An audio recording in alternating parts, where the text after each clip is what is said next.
2.5 മണിക്കൂർ തിയേറ്ററിൽ കയറിയാൽ പിന്നെ സിനിമയുടെ മായാ ലോകത്തേക്ക് പോവണം.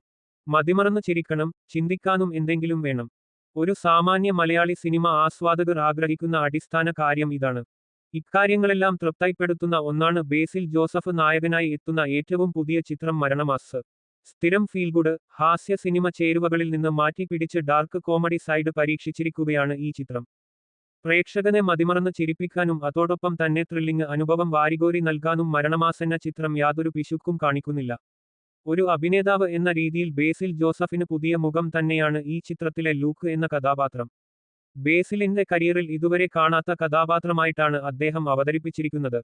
തലതെറിച്ച ലൂക്ക് എന്ന കഥാപാത്രത്തെ അത്രമേൽ മികച്ചതാക്കാൻ ബേസിലിന് കഴിഞ്ഞിട്ടുണ്ട്. നവാഗതനായ ശിവപ്രസാദ് സംവിധാനം ചെയ്ത് നടൻ ടൊവിനോ തോമസ് നിർമ്മിച്ച ചിത്രമാണിത്. ഒരു നവാഗത സംവിധായകന്റെ യാതൊരു പ്രശ്നങ്ങളുമില്ലാതെ വിഷയം കൈയടക്കത്തോടെ അവതരിപ്പിക്കാൻ സംവിധായകനായിട്ടുണ്ട്.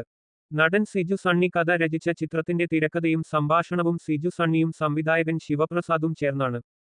സമകാലിക സംഭവങ്ങളെയും ട്രോളുകളെയും വളരെ രസകരമായി തന്നെ സിജു തന്റെ തിരക്കഥയിൽ കോർത്തിണക്കിയിട്ടുണ്ട്. അതിർവരമ്പുകൾ ഭേദിക്കാതെ മികച്ച ഹാസ്യരംഗങ്ങൾ മനോഹരമായ മുത്തുമാല കണക്കെയാണ് സിജു കോർത്തു വെച്ചിരിക്കുന്നത്. സിജുവിന്റെ ശാന്തനായ ബസ് കണ്ടക്ടർ വേഷവും പ്രേക്ഷകരുടെ മനസ്സിൽ ഉടക്കി നിൽക്കുന്നതാണ്. അഭിനയത്തോടൊപ്പം സിനിമയുടെ പിന്നണിയിലും തനിക്ക് തിളങ്ങാനാവുമെന്ന് തെളിയിച്ചിരിക്കുകയാണ് സിജു. ന്യൂജൻ യുഗത്തിന്റെ കൺവിൻസിംഗ് സ്റ്റാർ ആയ സുരേഷ് കൃഷ്ണ തന്റെ റോൾ വളരെയധികം കൺവിൻസിംഗ് ആക്കിയിട്ടുണ്ട്.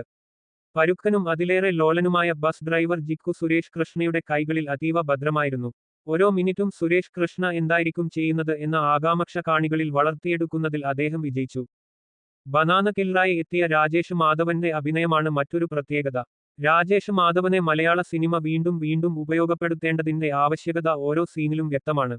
അഭിനേത്രി എന്ന രീതിയിൽ അനീഷ്മയുടെ വലിയൊരു മാറ്റവും ഇതിൽ കാണാവുന്നത്.